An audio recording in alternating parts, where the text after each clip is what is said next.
Šajā epizodē aplūkosim, kā mākslīgais intelekts, konkrēti ChatGPT, var kļūt par noderīgu rīku treniņu plānošanā un fiziskās formas uzlabošanā.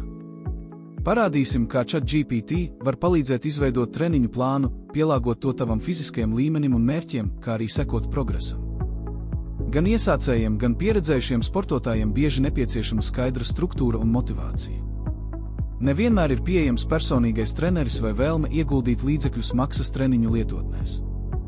Tieši šeit noder ChatGPT, tas vienmēr ir pieejams, pielāgojams un gatavs palīdzēt. Pirmais, apraksti savu fizisko stāvokli un mērķi.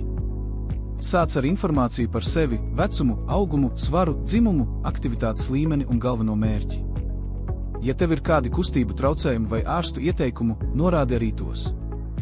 Piemēram, esmu 34 gadus vecs, 180 cm, 85 kg, vēlos samazināt svaru un uzlabot izturību.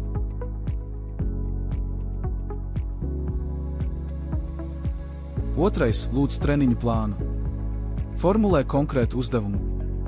Sastādi 4 nedēļu treniņu plānu ar 3 treniņiem nedēļā mājas apstākļos bez aprīkojuma.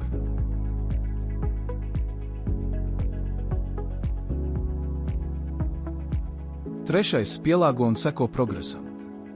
Ja kāds no vingrinājumiem nav piemērots, jautā alternatīvu. ChatGPT var arī palīdzēt sekot līdzi izmaiņām. Apkopojiet manus rezultātus pēc 4 nedēļu treniņiem. Lai arī ChatGPT neaizvieto kvalificētu fitnesa treneri un nav licencēts speciālists, tas ir lielisks instruments, ar ko sākt. Tas ir bez maksas, vienmēr pieejams un palīdz saprast, kā strukturēt savus pirmos soļus fiziskās formas uzlabošanā. Ja vēlies redzēt līdzīgus video, abonē kanālu un esi pirmais, kurš noskatīsies jaunāko video.